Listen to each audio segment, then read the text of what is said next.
Welcome back to another episode of Boom or Bust, your home for NFL Draft Talk. I'm your host, Terry, and it is the final thoughts on the position groups. Safeties. Yes, we are 4 days away, wrapping this thing up, putting the final stamp on things, crossing the T's, dotting the I's, getting ready for the draft. Ready to talk about the safeties, an interesting group. So, right off the bat, we know there's two really big name safeties. And if you have been following any of my draft stuff for the offseason, you know that I have big question marks on both of these guys. So it's no getting around or denying the draft stock that they have or perceived draft stock from these teams, that they're highly touted and highly coveted. However, when getting into the tape and really asking the questions, Derwin James got a question mark about his injury and his health. Not that he was bad this year, but he was just way better last year. And, I think even if you get him as he is right now, he's a great starter. But if you would have got what he was last year, you're talking about an elite type player. And the question is, will he ever be that player again? And if not, how much is he worth at just what he is right now? And then Minkah, healthy, however, you just didn't see him play safety, and you saw him play everything else. You saw him play nickel, you saw him play dime linebacker, you saw him play off the edge, all these things. We just didn't really get to see him as a traditional safety. And while that versatility is valuable, it's just tough to really give a true evaluation to a guy, because the fact of the matter is, it's not just as simple as, oh, I'm fast or I'm strong or whatever. It is angles. Angles is a big thing. The difference between an inch in football is the difference between a win or a first down or, a touchdown. And so when you're talking about coming from that deep safety, and not only the run angles and the fits and knowing how to come downhill correctly, but you're also talking about going backwards in pass coverage. What's your range, your ability to go from hash to sideline and all that. And that stuff is very technical and is very angle driven. And so while athletes have an easier time because they're faster with doing that stuff, you still want to know that this guy that has the ability to understand those concepts.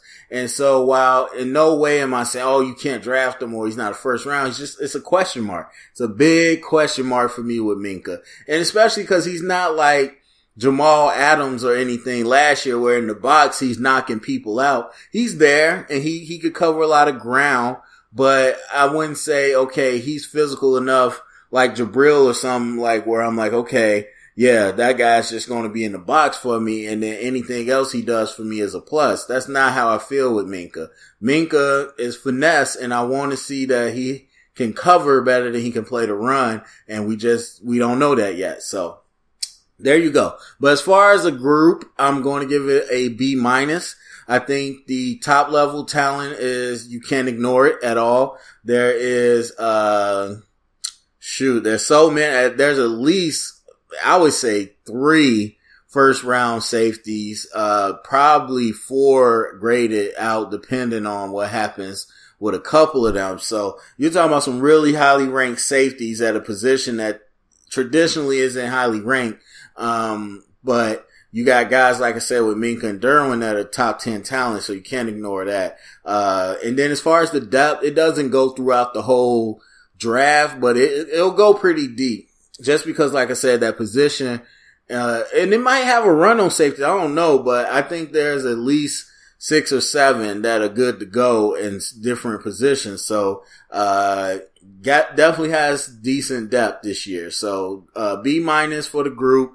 Real interesting group that I like. As far as talking about guys that I really like, that I feel comfortable with, number 1, you got to go to Justin Reed out of Stanford, younger brother Eric Reed. Athletic, probably just as athletic as his brother, but way better in coverage coming out, and super smart football IQ wise. If you ever listen to him talk, like they did this segment with Stanford where he kind of broke down the upcoming opponent. And the man can talk football. He understands it. He got his head on straight. So that is always a huge plus for me at any position. when you can articulate and understand these concepts to that level that a coach does. And so that's intriguing. But then also the amount of responsibility he had in the coverage. I like that. And I like his athleticism. I still think there's a lot of stuff, or there's some things he can clean up in the run game. But he's not bad at anything, to be honest with you. Even as a blitzer, he's average and he probably could be better at it, but he's not bad at anything. And so I'm really excited to see what Justin Reed can do. And I just think his ability to play in the deep end is really going to make him attractive because he can play over the top as well as play some man over the slot. So that's going to be intriguing for Justin Reed. And then after him, I like Jesse Bates out of Wake Forest. He was a late comer after the combine for a lot of people. He got on the radar, but watching him, he's a traditional free safety. He plays the run like a free safety, like a last line of defense, a cleanup guy. He's not coming downhill to knock anybody out, but he stays over the top. And he does his job with good range. So I'm really excited about Jesse. I think, more than anything, when you're talking about angles, he understands angles. He understands how to come downhill and clean it up and make sure that he is the last line of defense. And you see that when you watch the games. Again, he's not come down to make the play. He's coming down to help finish the play.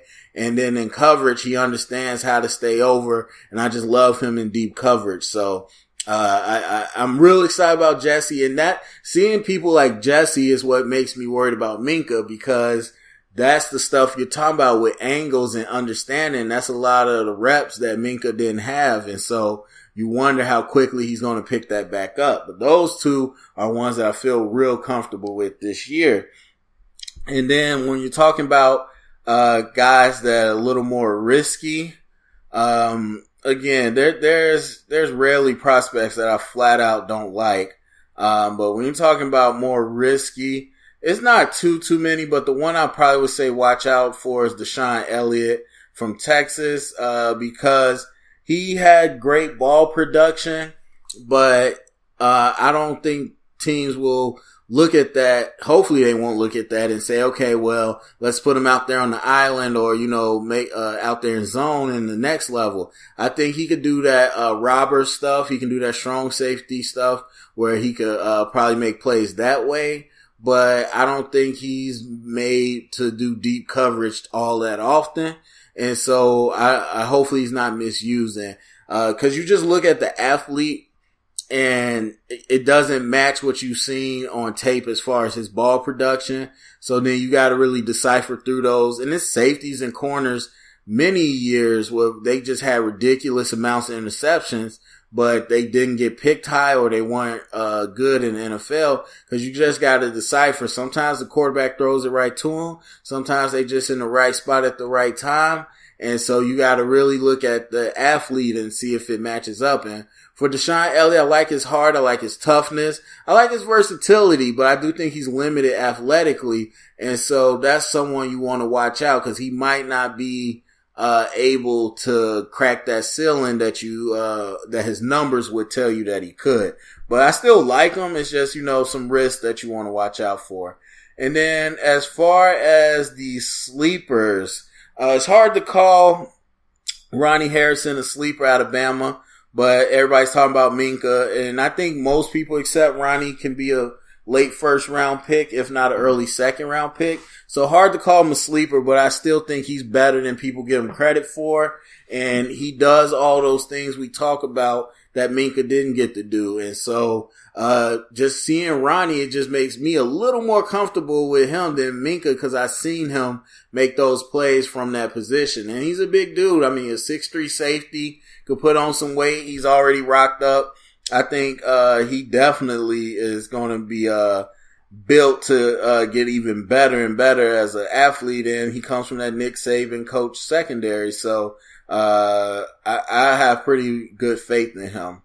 And then, you know what? I'm going to throw him out there. Troy, I can't pronounce his last name, Apike or Apke or whatever from Penn State.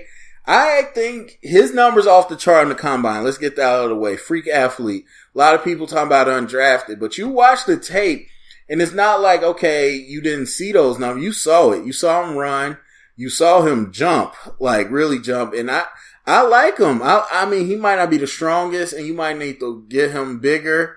And, you know, you might worry about him in the run game, but he's active. He's not scared. He's just got to get bigger. And as far as the pass game, that man can jump. I'm talking about robbing passes.